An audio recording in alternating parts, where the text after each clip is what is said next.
mi amiga, es una persona que ha estado ya muchas veces en la UME y es una persona que es licenciada en Geografía, Historia y en Arte, que ha trabajado muchos años de su vida como catedrática del instituto y sobre todo dando clases de arte, y que también ha estado colaborando con otras instituciones educativas y en especial con el Museo Thyssen, del que ha sido durante mucho tiempo una de las personas que ha formado a los guías, que ha hecho cursos de profesores, que algunos probablemente conoceréis. En la UNED, Victoria nos ha hablado casi siempre de arte. Creo que un año nos habló también de las saturnales y de lo que tenía que ver con la Navidad, que nos habló del arte de la Comunidad de Madrid, Goya con esta una guerra, el papel de la poesía.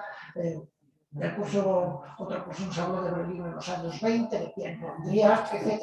Bueno, sin más rollos que contar, hoy, después de insistirle mucho, porque me parecía que, bueno, que es una persona que nos gusta escuchar aquí y de la que aprendemos bastante, pues que nos hablase de la pintura como documento histórico, espacios de la vida cotidiana. Y de eso es de lo que nos va a hablar. Gracias, Victoria, por estar y para ti toda la palabra. Gracias. Muchísimas gracias. Gracias a todos.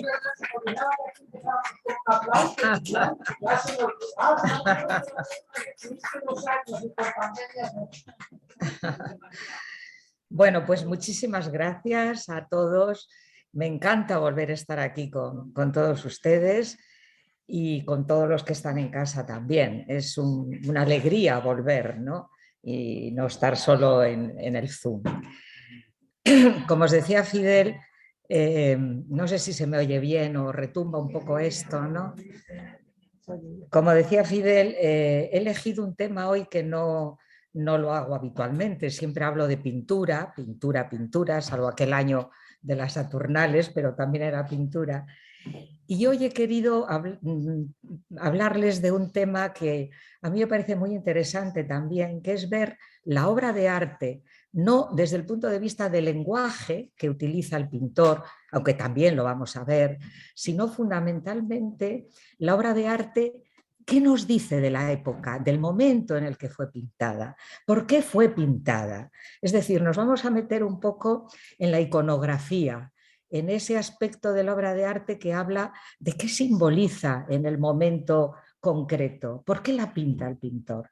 Por eso he elegido, podíamos elegir muchos temas, pero he elegido los espacios de la vida donde los europeos nos hemos movido en los últimos siglos, yo creo que desde la Edad Media, al menos, no todos, pero al menos muchos de los espacios que se pueden utilizar. La cuestión es que como solo tengo una hora, pues he elegido, a ver si pasa esto, wow, perdón, he elegido 3 obras nada más, para hablar un poco en profundidad de ellas. 3 obras que todos conocemos, aunque desde el siglo XX tenemos lo que se llama en arte las pantallas culturales, es decir, este espacio, este interior de una biblioteca que ven aquí, este interior de una iglesia o esa calle de París, del París de finales del siglo XIX, pues el París está más cerca de nosotros, lo tenemos en el barrio de Salamanca parecido. Pero la biblioteca tiene claves que seguramente no entendemos porque pertenecemos a otro mundo distinto. Entonces esto nos lleva a tener que indagar en el momento, en la historia, ver qué explicación le damos a este interior de biblioteca o a esta iglesia que en aquel momento seguro que todos sabían de qué les estaban hablando, ¿no? Bueno, pues un poco, y también sobre todo quiero señalar un tema que me parece interesante y es ver si el pintor adopta alguna postura ante el tema que está pintando, ¿no? Es neutral, es objetivo, toma postura ante el tema, copia la realidad, la hace en el taller, se la está inventando, la idealiza. Como ven, son muchísimas preguntas que no podremos responder a todas, pero bueno, vamos a intentarlo. Entonces vamos a entrar con el pintor, con un pintor poco conocido por ustedes, seguro son cuadros del Museo Thyssen, ¿no? Estos tres que he elegido. Es un pintor poco conocido, incluso lo era para mí antes de enfrentarme con él, y nos mete en este rincón de una biblioteca de principios del siglo XVIII, pero que vamos a verla como una biblioteca del siglo XVII, que es de lo que se trata en realidad.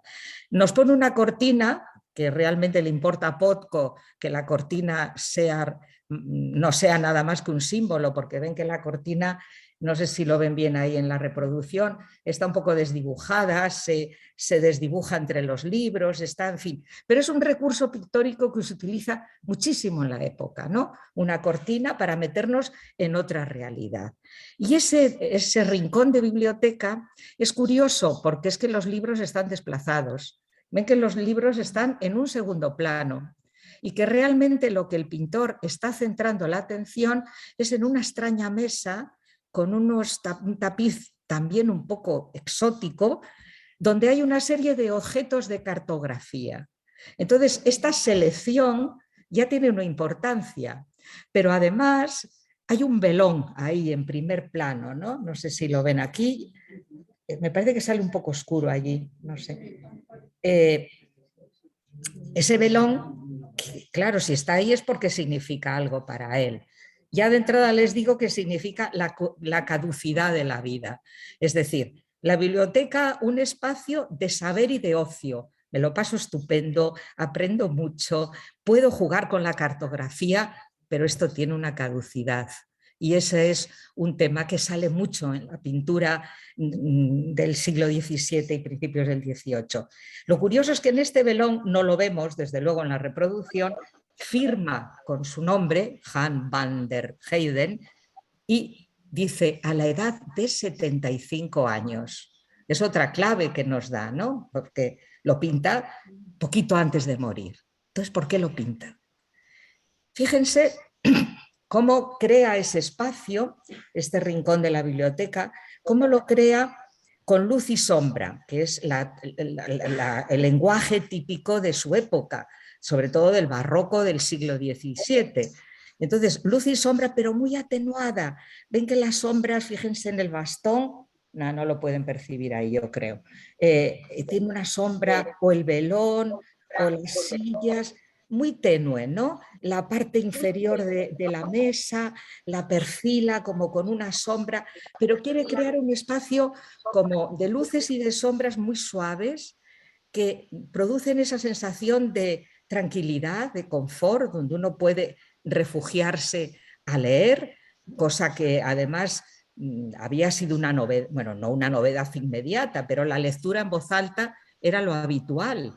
Y ahora ya en el siglo XVII, como las imprentas producen muchos libros, pues ya la lectura en voz baja. Esto nos anima a la lectura en voz baja. Pero fíjense cómo utiliza, bueno, elementos espaciales para crear un espacio. Todos los objetos que hay aquí los pone en escorzo, es decir, ven que está en diagonal, y luego en esa diagonal, que es una oblicua hacia la izquierda, como para contrarrestarlos y darles cierto mínimo sentido de realidad, de dinamismo, utiliza ese bastón, que también es curioso, porque ese bastón apoyado en la silla nos habla del posible usuario o propietario de esta biblioteca. Es un bastón con una empuñadura riquísima de marfil o algo así, y luego vemos apoyados en la pared unos mapas plegados y unas extrañas picas que también forman una diagonal y contribuyen a crear un espacio mínimo, porque si se fijan, el espacio está lleno de errores que no le preocupan. Por ejemplo, el velón, la parte inferior, ven que se ensancha demasiado, una silla está vista desde un punto de vista alto, otra desde un punto de vista frontal, incluso pues hay como eso, una serie de desajustes. Pero ¿a él qué le importa? Le importan los objetos. Por eso utiliza unos colores, unos tonos, que son esos tonos ocres, que en el fondo, sin decoración, y un blanco muy intenso en los objetos sobre los que quiere que fijemos la atención. Entonces vamos a ver cuáles son. Y primero vamos a averiguar ¿qué biblioteca es? ¿De qué biblioteca hablamos? Porque lo habitual eran estas bibliotecas, esta es la del Escorial, claro, de hacía ya un siglo y medio, más de un siglo y medio. Fíjense el lujo, fíjense que también hay una serie de objetos geográficos en el medio, pero porque eso se han ido añadiendo en el tiempo. Fíjense, por ejemplo, esta biblioteca de una abadía, que es muy ostentosa, con mucha decoración, donde hay libros seguramente muy ricos, ricamente decorados, o algo que era todavía habitual en la época, que eran las cámaras de maravillas, donde los coleccionistas, los bibliófilos, pues aparte de libros coleccionaban todo tipo de objetos exóticos. Fíjense aquí la cantidad de objetos diversos, sobre todo de los descubrimientos geográficos, ¿no? Aparecen en esta sala. Entonces, ¿de qué biblioteca trata esta? Es una biblioteca más bien pequeña.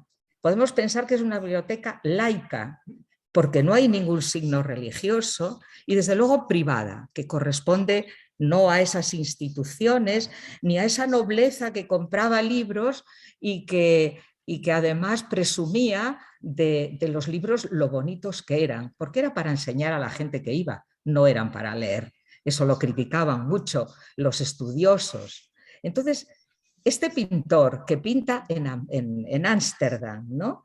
Y que tiene 75 años y que nos deja una señal de quién puede ser en ese bastón y qué le interesa, podemos pensar que es la biblioteca del propio pintor. Podemos pensarlo. Entonces, está claro que él lo que quiere es fijarse no en el ambiente, que sí le interesa ese contraste cromático que les comentaba, sino sobre todo en esos objetos. Da protagonismo a la cartografía, a los mapas y a esas dos esferas, la esfera terrestre y la celeste, y al astrolabio. ¿Por qué? Habrá alguna razón. Porque él quiere demostrar el valor de lo que en aquella época ya se conocían como las ciencias experimentales, es decir, el valor de todas aquellas ciencias que se basan en la observación y no en el principio de autoridad, que era la forma científica, del estudio científico en la anterioridad.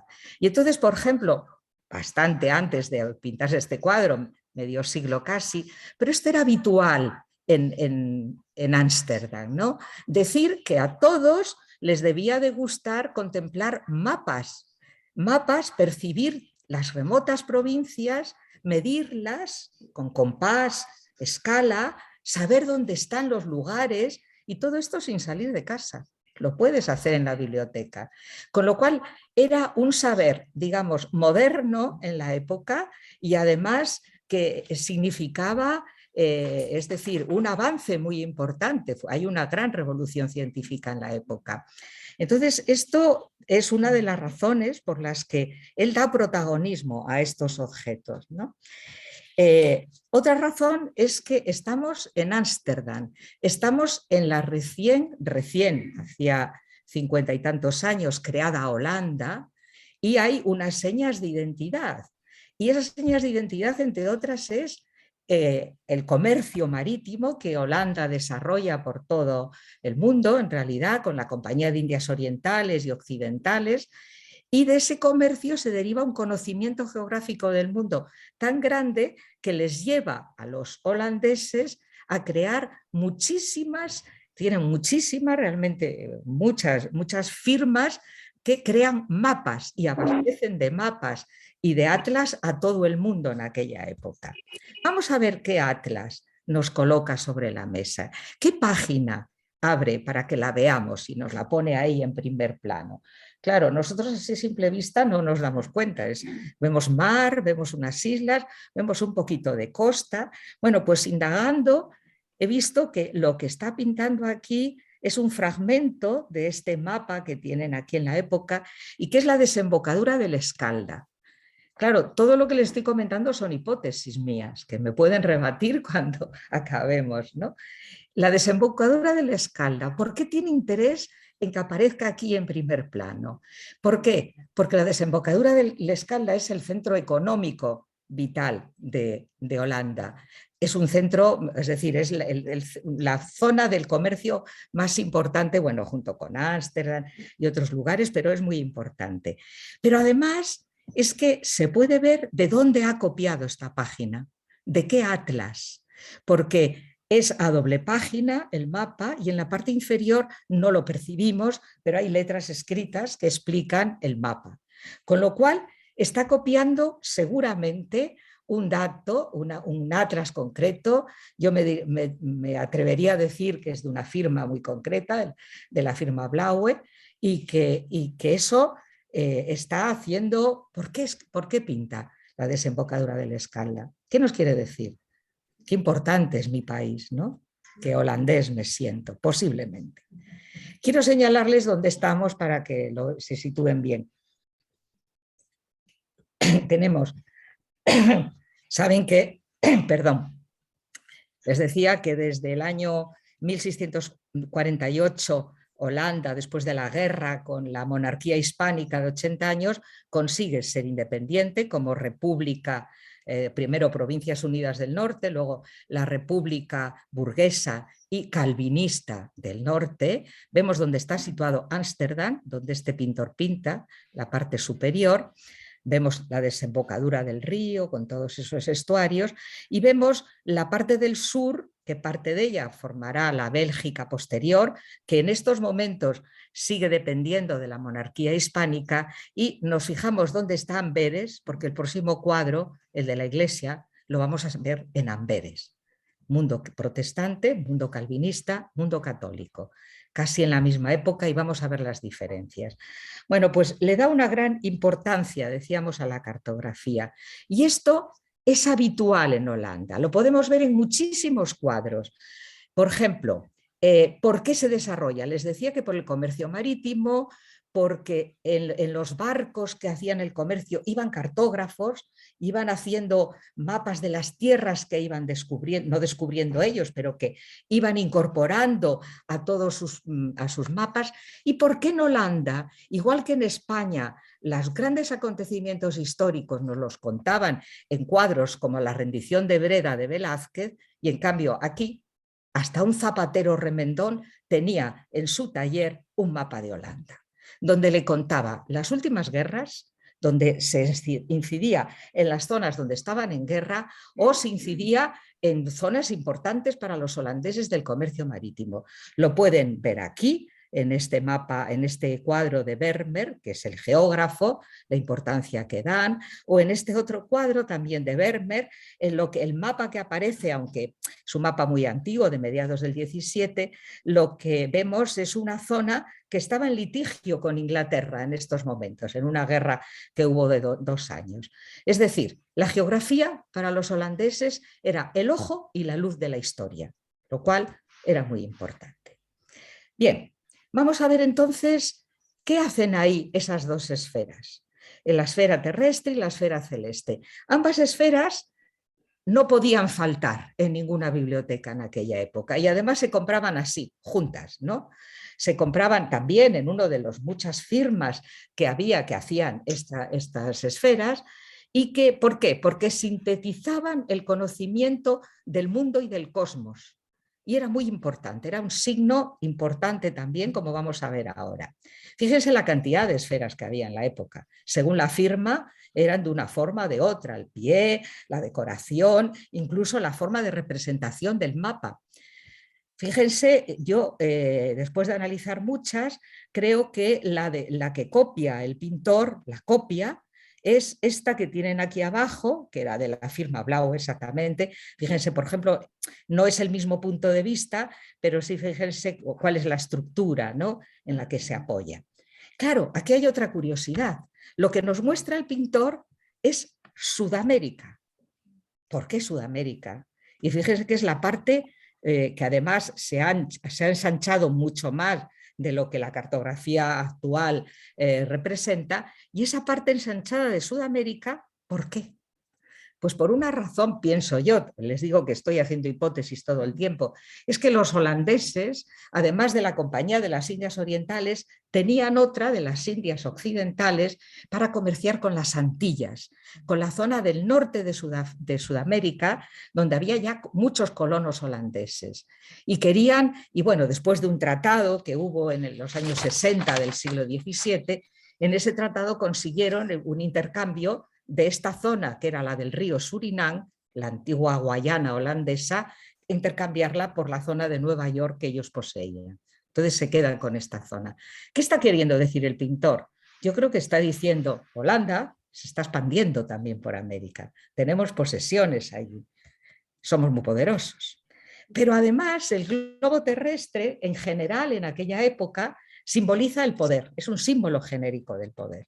Como ven aquí en una pintura anterior, bastante anterior, claro, de la reina Isabel de Inglaterra, Isabel I, con el globo mundi. También no podemos extendernos mucho, podríamos hablar de por qué ella tiene también un control comercial. Y esta, aunque es muy mala, en fin, el cuadro no es de calidad, es de un pintor muy poco conocido, sin embargo representa, pues eso, la monarquía hispana, Carlos V y Felipe II con el globo terráqueo, que por muchas razones podíamos hablar de una monarquía casi universal en aquella época, ¿no? ¿Qué es el globo celeste? Pues el globo celeste, ¿qué contiene? Pues lo que todavía nosotros nos seguimos creyendo, ¿no? El horóscopo. ¿Qué tiene? Pues las constelaciones que se habían descubierto desde Ptolomeo, desde la antigüedad, que se seguían manteniendo con los mismos signos que llamamos del zodíaco, y que representan, pues ya ven, la Osa Mayor, representan la Osa Mayor, Leo, Géminis, es decir, aquellas luchas entre dioses y héroes que los lanzaban al cielo y los que lo observaron desde la antigüedad mantenían esas formas. Fíjense también cómo estos otros mapas mundis, volvemos a ver la estructura que tienen y la pintura, cómo es diferente en estos que son de la época al que aparece en el cuadro. Es decir, quizá también sea este o uno similar que una reedición que él copia, ¿no? Y destaca el hemisferio norte. Intuimos el hemisferio sur, pero no se ve muy bien en el cuadro. Le interesa el hemisferio norte. Yo me planteo que a lo mejor, porque aunque el Papa Sisto II había prohibido hacía mucho tiempo en los horóscopos, para distintas acciones se debían de seguir utilizando. La prueba es que hay noticias de que los médicos en Holanda antes de operar miraban el horóscopo a ver si era día propicio. Posiblemente algo de esto había o nos está señalando el día que él nació. Pero bueno, eso es una hipótesis porque nació en marzo y ahí no aparece Aries, ¿no? ¿Qué significan los globos celestes en aquel momento? Es el signo del hombre de la ciencia. Acompaña normalmente a los cuadros, a los retratos, donde aparece un científico como este que ven aquí, también de Vermeer, o este otro de otro pintor holandés, ¿no? Donde están con el globo en el globo celeste.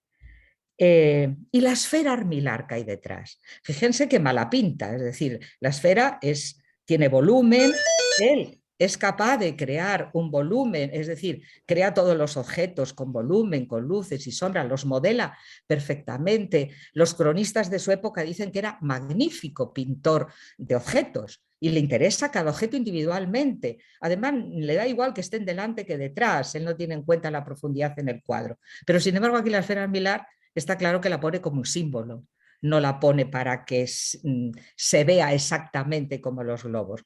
Hasta finales, mediados del siglo XVII, era un instrumento que se utilizaba para enseñar los movimientos de los planetas, porque si se dan cuenta, bueno, no se ve en el cuadro, pero sí en esta reproducción, sitúan a la Tierra en el centro y luego una serie de órbitas, de armilas, que se llaman así, por eso armilar, en la que aparecen pues distintos astros, planetas o también los signos del zodíaco. Lo curioso es que si vamos a ver, es una imagen genérica del saber, hasta el punto que se diseñó una para Madrid, para Valdebernardo, que no se ha construido y los avatares de esta son alucinantes, Pero fíjense en un billete de las antiguas 5.000 pesetas que también aparece.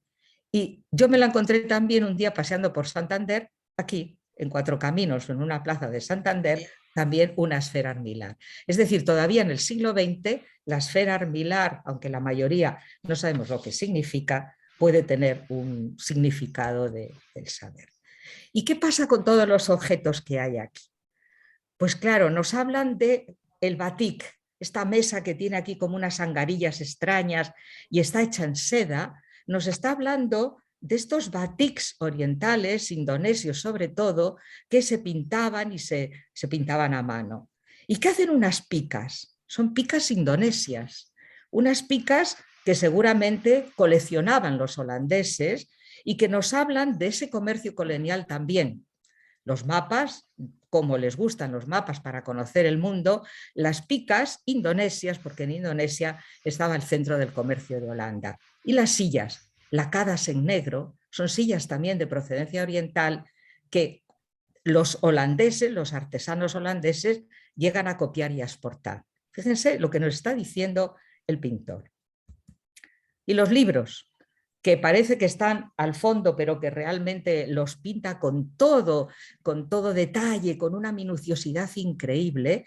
Los libros son, salvo los tres que hay encima, que pueden ser mapas o atlas, ¿no? Y que vemos que están muy decorados, el resto son libros de bolsillo, son libros rústicos, son libros, la típica encuadernación de unos talleres que se llamaban los Elzevir en aquella época, que era de pergamino flexible. Y no sé si lo pueden ver, creo que ahí no lo ven, están escritos en el lomo el título del libro a mano, con tinta china. Qué curioso, ¿verdad? Es como un recuerdo todavía de los libros manuscritos. Y estos libros holandeses, todos ellos son holandeses, no sabemos qué contienen, posiblemente oraciones, posiblemente aquellos libros que se prohibían publicar en los países católicos y que se publican aquí, pero son muy diferentes a los que se publicaban en otras zonas. Por ejemplo, miren ahí abajo un libro publicado en España, de los también de bolsillo, sencillito, que era duro, era de pastas duras,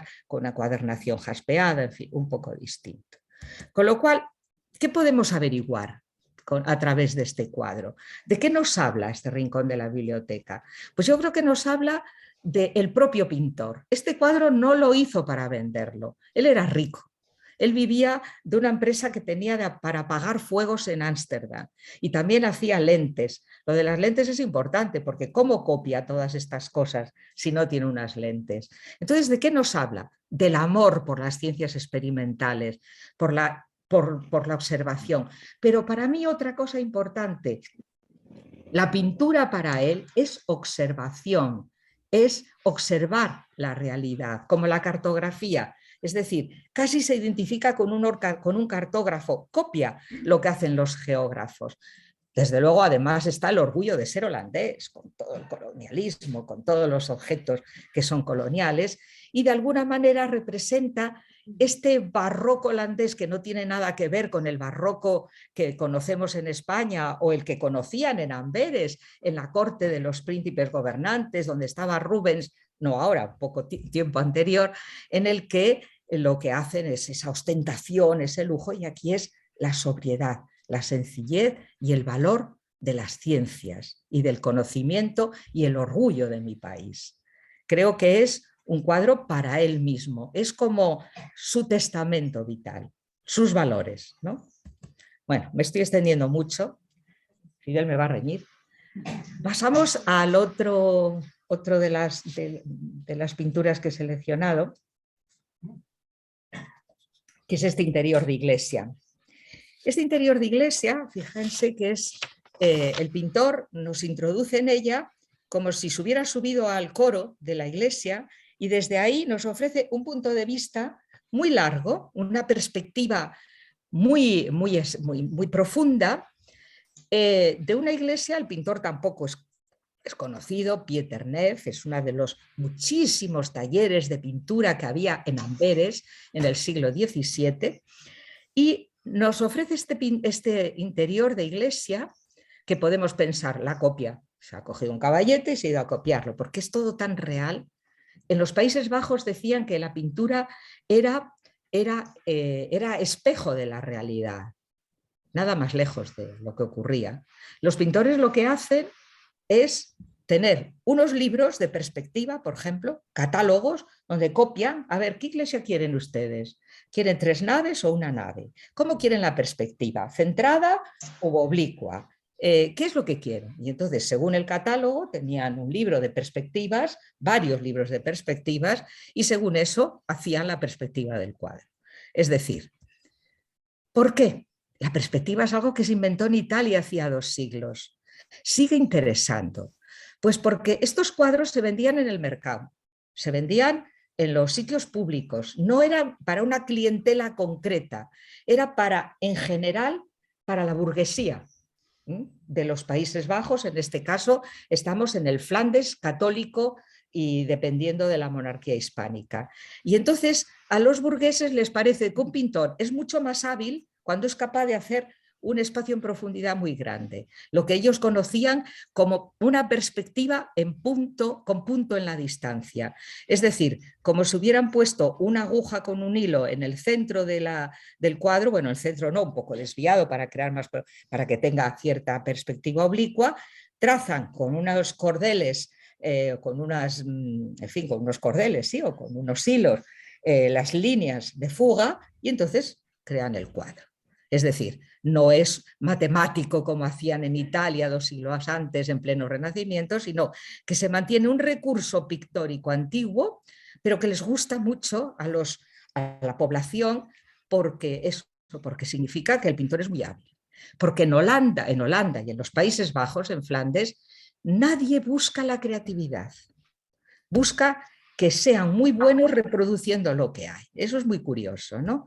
Entonces, bueno, pues es esta la perspectiva cónica, que se llama perspectiva geométrica, y vemos que hay montones de cuadros en la época que son perspectivas y de interiores de iglesias.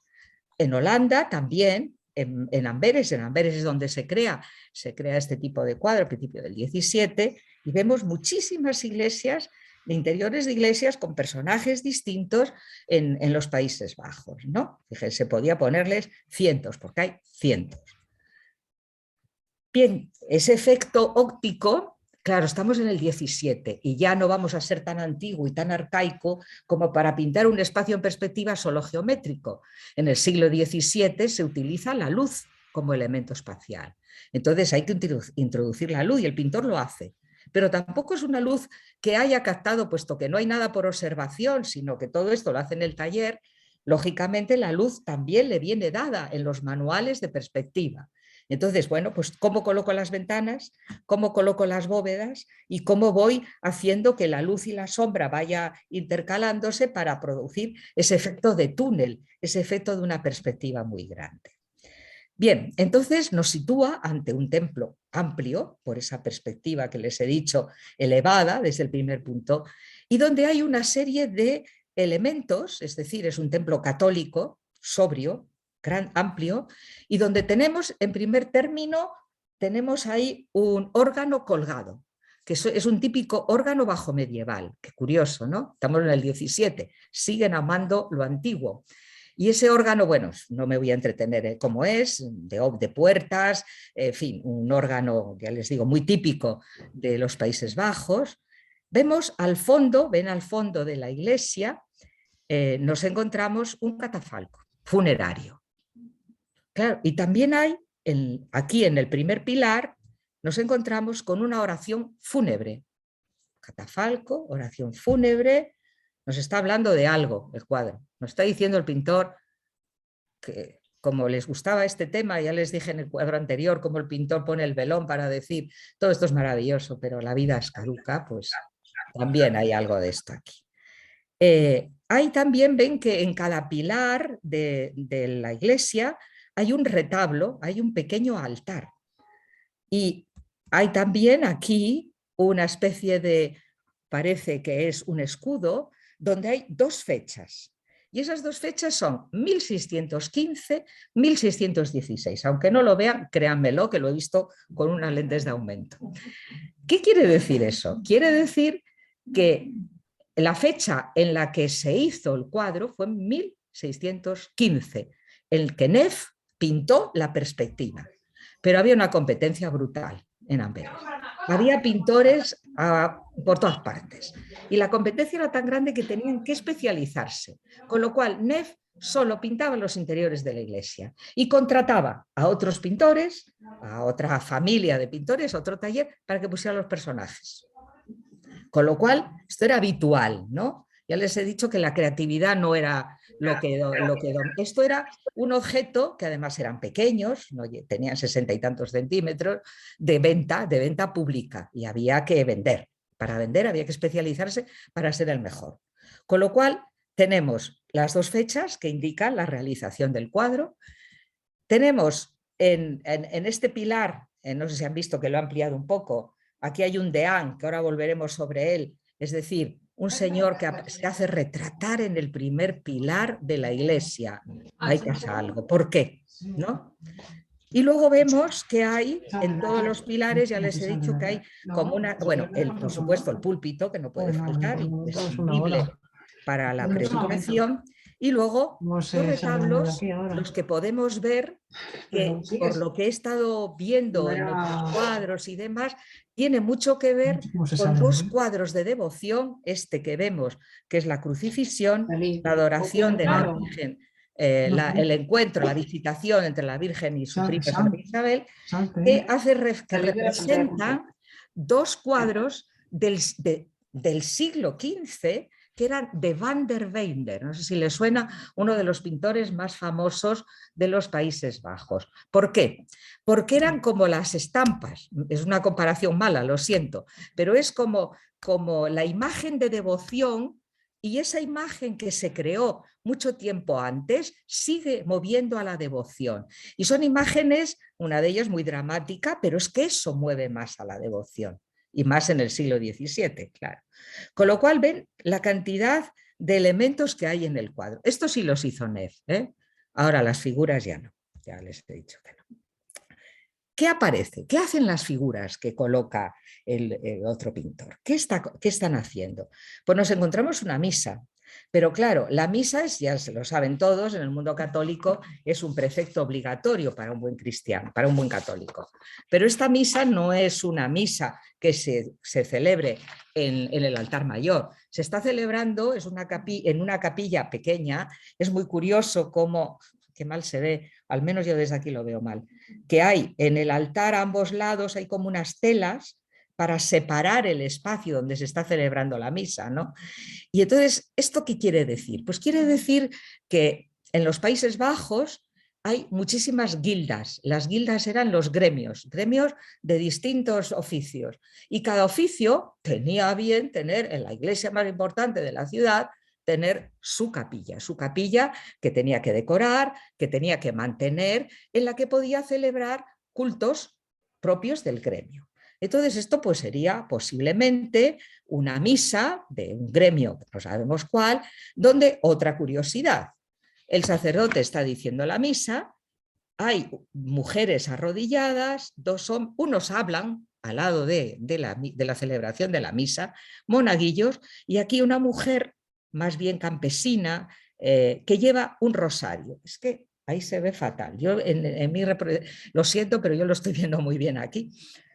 Lleva un rosario. ¿Qué quiere decir? Pues quiere decir que en aquella época, después de Trento, que había sido mucho tiempo antes, no, había sido antes, 50 años antes, se valoraba sobre todo la piedad particular. Tú estabas en misa, pero estabas rezando y no atendías a misa, no pasaba nada, porque se empezaba a valorar esto sobre lo colectivo. Por eso hay otra obligación de buen católico, que es la que aparece en esta esquina, en la que vemos algo absolutamente innovador en la época. Repito que estamos a principios del siglo XVII y vemos un sacerdote en confesión con una mujer, así directamente, y vuelve a ser lo mismo, es la piedad individual y la recomendación de que todo católico tiene que tener un guía espiritual para él, personal. Estos son cambios que se están introduciendo en la Iglesia Católica y que tienen pues una gran importancia. Luego vemos a gente paseando, de la que ahora hablaremos, pero vemos otro acto en la esquina inferior derecha que también nos resulta curioso, que es la caridad. La caridad, la obligación de ir a misa, la obligación de la confesión y la obligación de hacer caridad privada.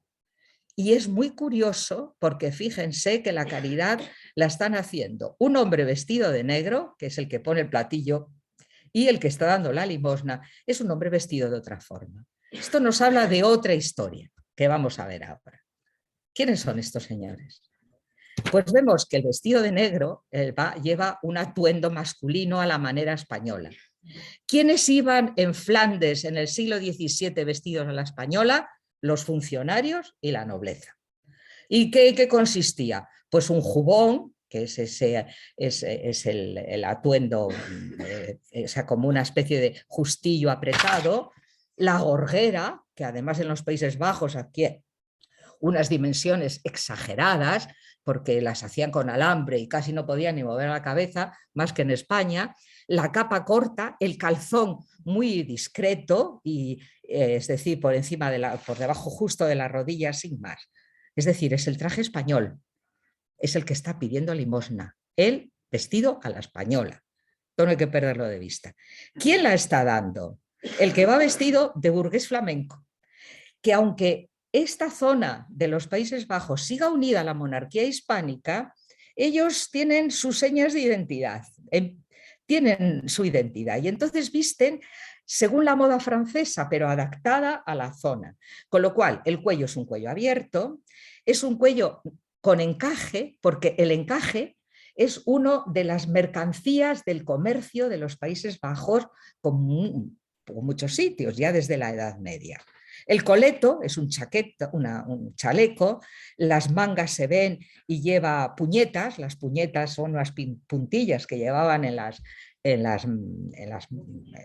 ¿cómo se llama? En las manos, ¿no? En la altura de las manos. La capa solo sobre un hombro para distinguirse de la capa española y desde luego los calzones a la francesa llenos de puntillas y de lazos. Son calzones muy amplios, puntillas y lazos, y si lo viéramos con detalle veríamos, bueno, llevan liga de moños, eso ya es la monda, ¿no? Con lazos y demás, y luego los zapatos con hebillas y brillantes, y, en fin, vemos la diferencia que empieza a establecerse y quién es el que manda, quién es el que pide, qué es la iglesia la que tiene que recoger la caridad, cómo la caridad puede ser privada, pero llega un momento que los pobres molestan y empieza a haber instituciones, hay pintores que pintan estas instituciones, en fin. Por tanto, además, hay una cosa curiosa a la que no estamos acostumbrados y es ver pues, toda esa gente que se está paseando, que habla y sobre todo este grupito de en primer término, que es la visita. La visita cuando yo era pequeña todavía se hacía a las iglesias, pero no de esta forma. La visita la hacen mujeres, dos mujeres que están saludando al deán. Curiosamente el deán es el que está en ese retablo que hemos visto en la primera columna, ahí, lo amplío para que lo vean, y van acompañados de una niña con una criada que, bueno, va vestida también curiosamente, vestida a la flamenca, con el cuello abierto, y ellas visten a la española.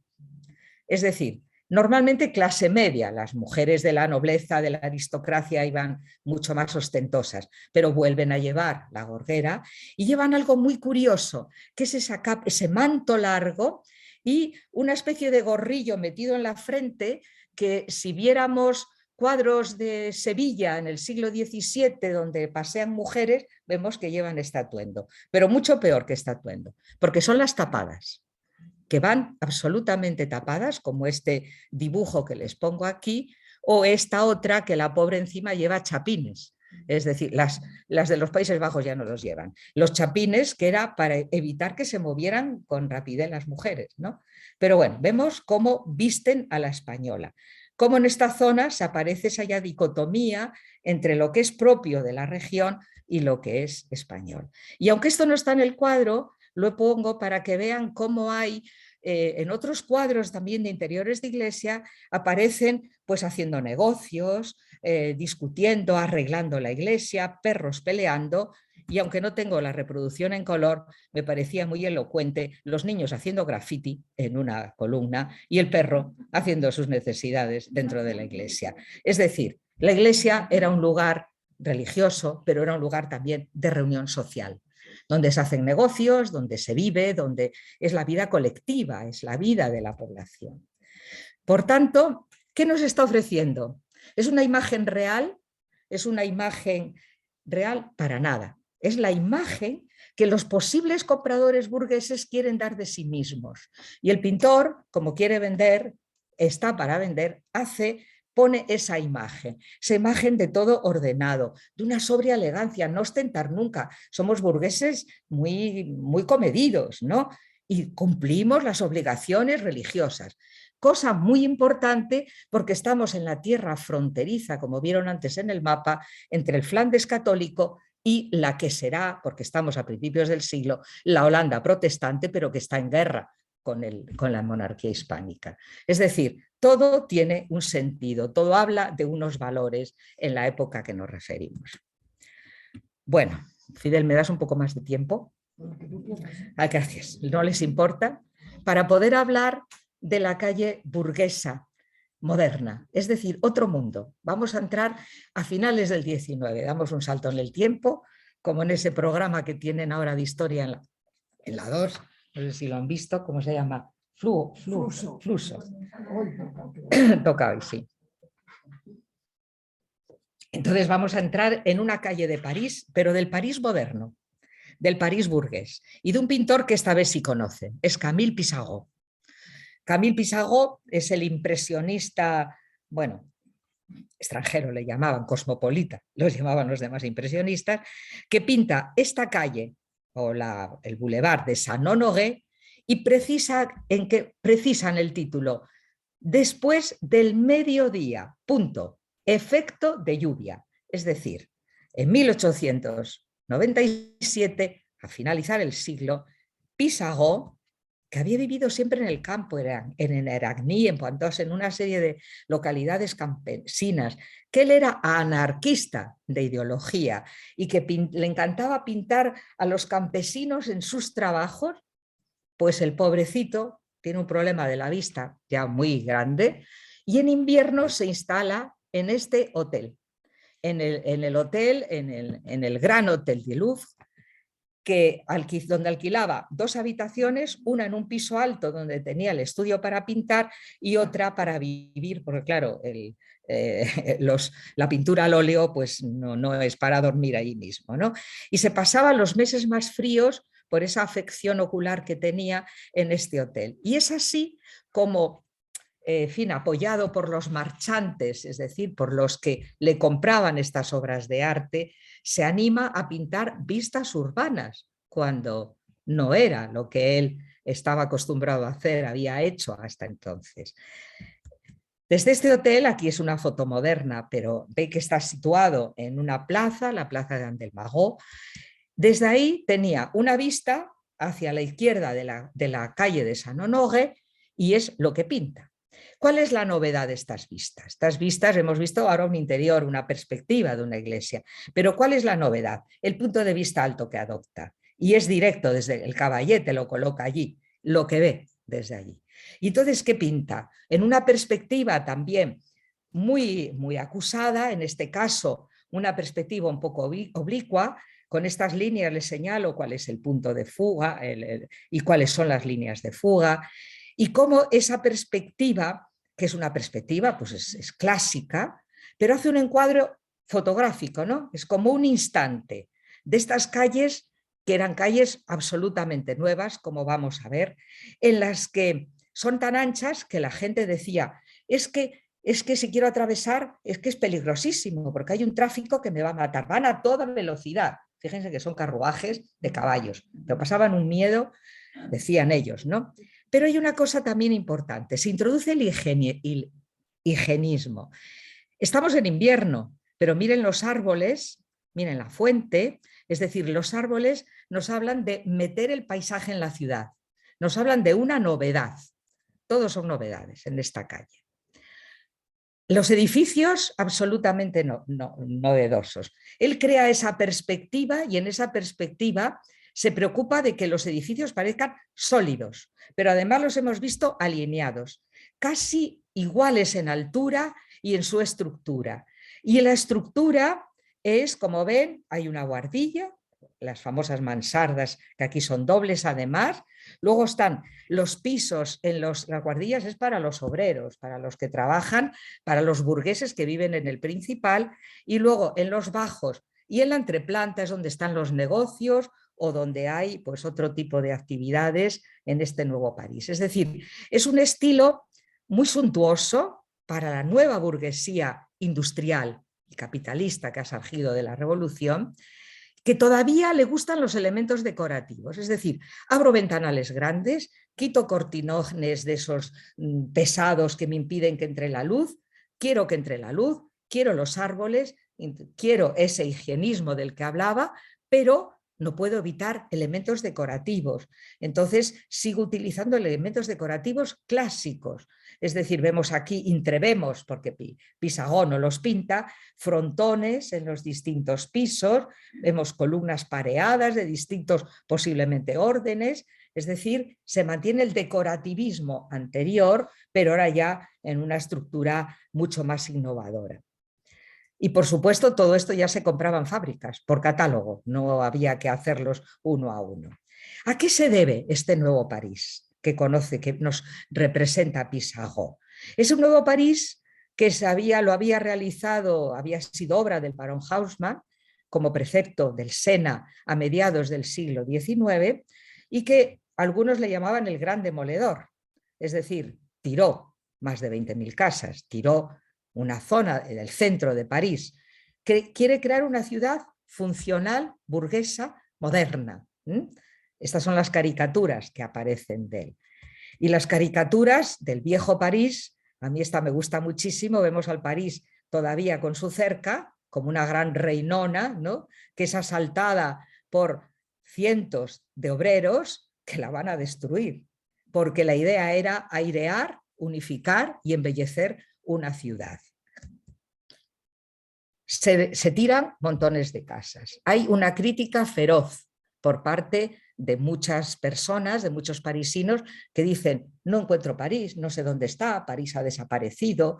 Entonces hacen un museo con restos de este antiguo París, pero lo tiran entero. Hay otros, como Gautier, Théophile Gautier, que dice que la historia tiene que ceder paso al progreso, que la ciudad hay que ventilarla, hay que limpiarla, se hace más sana, no más callejuelas de malaria, no más húmedos cobertizos, donde la miseria se une a la epidemia con demasiada frecuencia al vicio. Es una justificación. En realidad hay otras justificaciones. Era una forma de desplazar a los pobres, a los obreros que vivían en esas zonas de París muy antiguas, desde luego malsanas, donde hacían barricadas y hacían huelgas a lo largo del siglo XIX, se desplazan a las afueras, se les da una indemnización miserable y se construyen esos nuevos bulevares. ¿Para quién? Para la nueva clase dominante, para esa burguesía. Es curioso, Pissarro ni alude a esto. Pissarro pinta el nuevo París.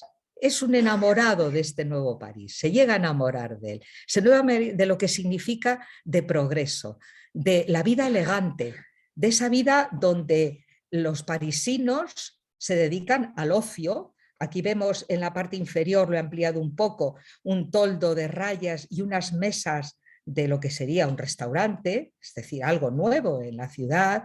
Enfrente, en la misma calle, vemos lo que sería una tienda donde ya les decía que la entreplanta era donde realmente se hacía, es decir, estaba el comercio, ¿no?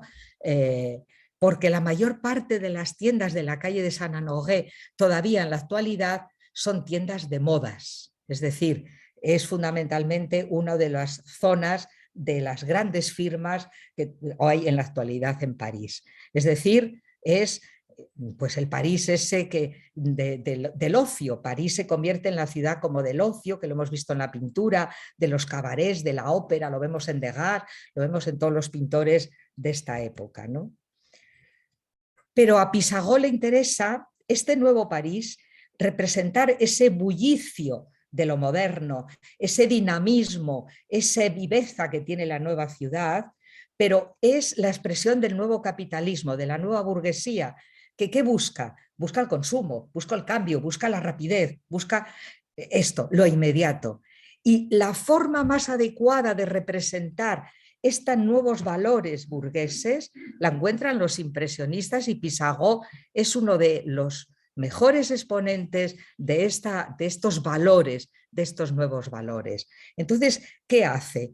Todos son pinceladas deshechas, pinceladas largas, que ahora veremos como la instantaneidad no solamente del movimiento, sino la instantaneidad de un momento de luz. Claro, los parisinos cuando ven esto dicen, pero vamos a ver, los Simones, fíjense ese personaje que les he ampliado, que es uno que va en primer plano. ¿Qué es eso?, dicen ellos. Pero vamos a ver, esto son lengüetazos, estos son lametones. ¿Es que yo aparezco así al pasear por la calle? ¿Es que pierdo mis piernas, mi nariz y me convierto en un bulto informe? No lo acepto. Esto es la crítica que, bueno, no exactamente en el año en que pinta este cuadro, sino cuando aparecen este tipo de pinturas, hacen los más conservadores, ¿no? Los críticos que valoran el academicismo, y no era esto precisamente. ¿Por qué salen estas imágenes? ¿Por qué Pissarro puede hacer esta especie de lametones, esa especie de signos, y no reproducir la realidad para nada? Porque la fotografía aérea ya existía. Esta es una crítica de una caricatura de uno de los fotógrafos más famosos de París, que era Nadar, y las fotografías que hacían era esta que ven aquí, de otro pintor, en la que las figuras se convierten en figuras borrosas, en manchas, y eso es un poco lo que quiere reproducir Pissarro, ese dinamismo a través de esas manchas, que no hace falta pintarlas, porque el ojo del espectador sabe acabarlo, ¿no? Pero lo más importante es que Pissarro, además de un instante, de un movimiento instantáneo, lo que está pintando es un instante lumínico. Por eso el título, Después mediodía, después de la lluvia. Y para los impresionistas, y Pissarro es el principio que sigue en este cuadro, la luz está en el cielo. Y en el cielo, la luz de París es una luz húmeda, es la luz del Sena, es una luz tenue, una luz que tiene blanco con una serie de toques, ven, azules, no lo ven desde luego, ahí, bueno, ahí parece morado todo, pero no, son azules, son amarillos y son carmesí. Y Pissarro lo que hace es seguir una técnica, a mí me parece inteligentísima y maravillosa en todas estas pistas, y es que es como si la luz resbalara por las fachadas de los edificios y se fuera fijando con esas pinceladas gruesas, abruptas, en las distintas zonas, un color determinado, el azul grisáceo en los tejados, en las guardillas, luego el amarillo con toques de carmesí, y luego se vuelca en la parte inferior, domina más los tonos más oscuros, y luego lo más maravilloso que hace Pissarro es que vuelca todos esos colores en manchas coloreadas en el suelo húmedo. Y para representar ese suelo húmedo, lo que hace es una superposición de manchas, húmedo sobre húmedo, en las que vemos que se mezclan unas con otras, que reverberan. Por ejemplo, en esta parte de la acera deja la imprimación, deja el lienzo en blanco para que las figuras sobresalgan. Otra cosa, bueno, esto es una figura que hay allí con un carrito, que vemos esas manchas, pero sobre todo en el suelo húmedo lo que vemos son las sombras, la proyección de esas sombras que son coloreadas. Ya no está modelando en claros oscuros, sino son sombras coloreadas, produciendo unos efectos que realmente, si tapamos los carruajes, está en una, como había hecho también Monet, es pintura por pintura, es decir, es simplemente manchas cromáticas, no hay nada. Pero a él le ayuda este tipo de pintura, de la pintura superpuesta para pintar la humedad de la calle, ¿no? ¿Es el único que lo hace? No.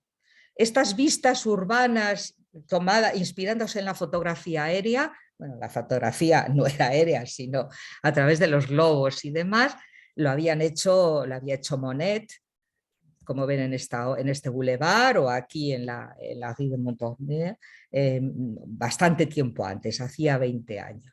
Y Baudelaire, que es el cronista de esta época, dice siempre que hay que pintar la eterna belleza y la asombrosa armonía de la ciudad, sensual y artificial, es decir, de ocio, de movimiento, de dinamismo, que es París.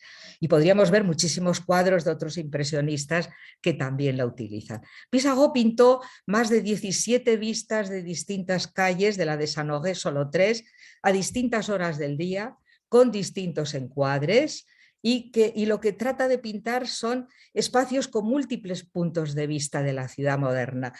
Además de la calle de Saint-Honoré, desde la ventana de su hotel, mueve un poco el caballete y le sale la Avenida de la Ópera, que está aquí al lado. Y la Avenida de la Ópera hizo 14 vistas de distintas épocas del día, como ven aquí, no me detengo mucho más, en las que, igual que ocurría en Saint-Honoré, los carruajes los coloca al fondo muchos para dar una sensación de mayor profundidad. El oscuro sobre el claro produce esa sensación. La plaza, ¿ven?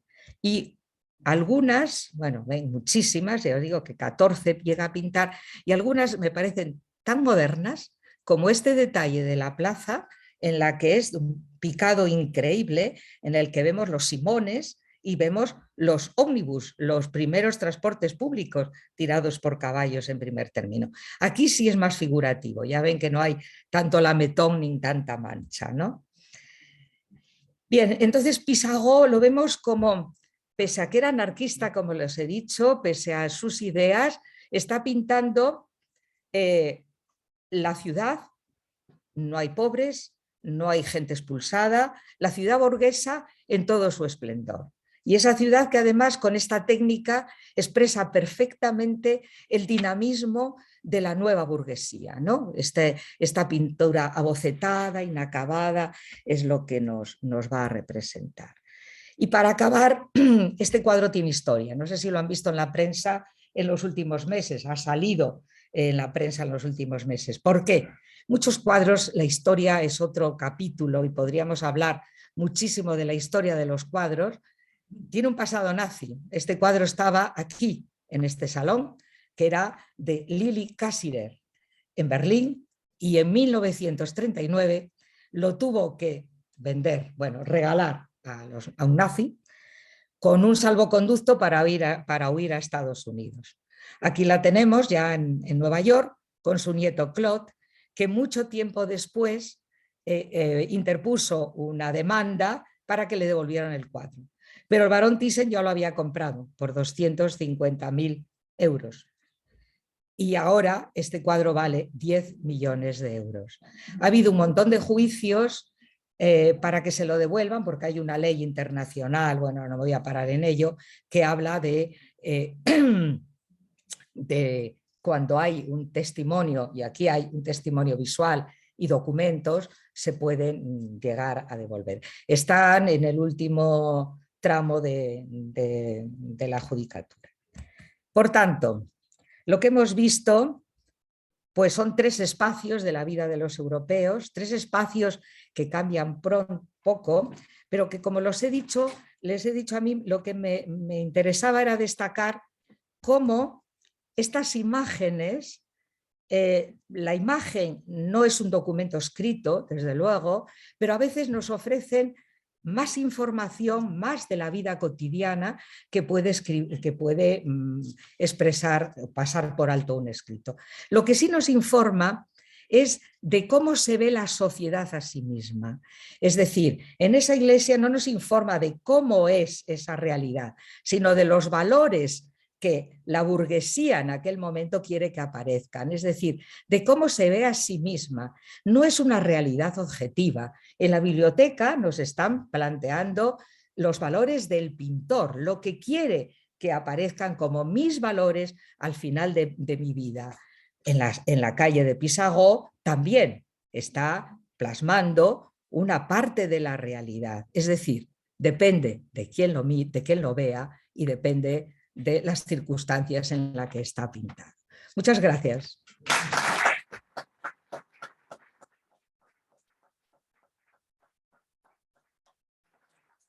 No me he pasado mucho, ¿verdad? No.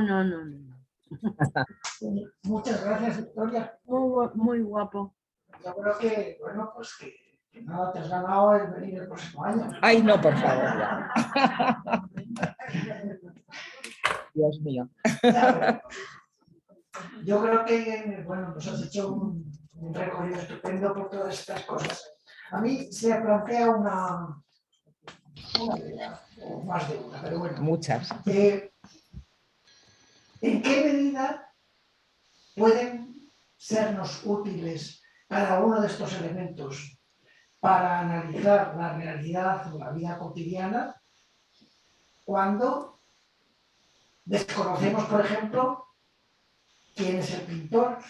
Porque muchas veces si el pintor, todos esos elementos que refleja están pasados evidentemente por su ideología, a veces corremos quizá el riesgo de analizar lo que pasa en la plaza y no ser correcto porque, bueno, pues se ha inventado lo que hay en la plaza y las cosas que hay en la plaza según lo que le parece bien y oportuno. Entonces no sé muy bien cuál puede ser un poco el criterio a tener en cuenta en ese análisis. Claro, estás planteando lo que yo he planteado desde el principio y vuelvo a plantear aquí al final.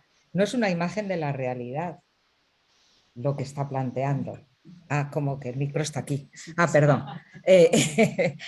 Es decir, no es la imagen real, sino normalmente es la imagen muchas veces colectiva de lo que una sociedad en un momento determinado quiere parecer. Es la imagen de sí misma. Aquí hay un debate grande sobre este tema.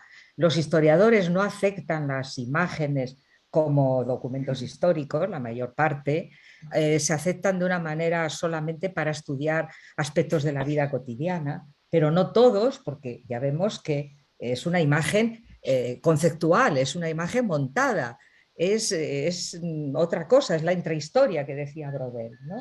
Y no siempre obedece a la intrahistoria, sino obedece a la ideología que en ese momento o bien el pintor o bien los clientes que la van a comprar, que en este caso son anónimos, pero exigen una mirada concreta, o sea, quieren que aparezca los valores que ellos quieren, que son ideales muchas veces, ¿no? No obedecen a la realidad. Eso es un poco el debate que yo también quería plantear. ¿Hasta qué punto? Pues no. Es cierto que para explicar estas imágenes hay que recurrir, yo he tenido que leer muchísimas cosas de la época para enterarme. Por eso, y por lo que he dicho al principio, porque tenemos pantallas culturales, que dicen algunos historiadores del arte, es decir, no podemos nosotros percibir esto como lo percibían en la época, por supuesto que no. Entonces, claro, es muy difícil utilizar la pintura como documento histórico, es muy difícil. Y bueno, más cosas que se les ocurran preguntar. Diego, no sé si tenemos el micro, por favor, para que me pueda escuchar. No, es que también para que se pueda oír el resto. Es que no sabía si lo teníamos por aquí, esta señora tiene.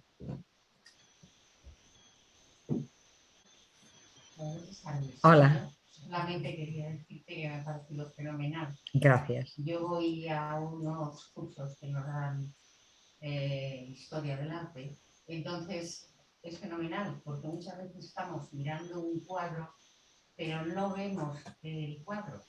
Te tienes que fijar mucho, te tienen que explicar, no, es que esto es esto porque, por lo que tú has estado diciendo, mirando muchas cosas aquí, te das cuenta del, no sé si mirando el cuadro más o ver más el cuadro. Claro, no es mirar, hay muchas formas de aproximarse a la pintura. Ahora está de moda la aproximación emocional, es decir, yo lo utilizo muchísimo ante las obras directas, es es la forma de entrar. Es decir, ¿qué nos dice a todos esto? ¿Qué te dice a ti? ¿Qué te está comunicando? ¿Qué sensación tienes ante estas pinturas, ante estos colores, ante estas líneas? Es decir, ante cómo está pintado el cuadro. Que eso es lo más importante en realidad. Es una forma de aproximación. Y esa, sobre todo en la pintura contemporánea, es la única o es la más importante, ¿no? A no ser que veas Rothkos y veas la espiritualidad, es decir, un mensaje que trasciende lo que hay en el cuadro.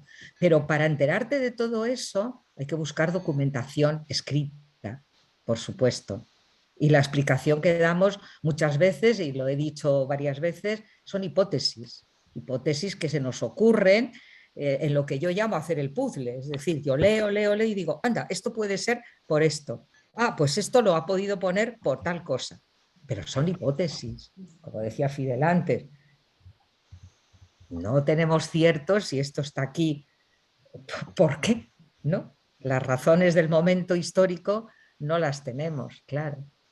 Pero bueno, también está la belleza, ¿no? La belleza, lo que es la expresión de un momento determinado de un pintor concreto. ¿Qué más cosas le sugiere? Más. O os sugiere.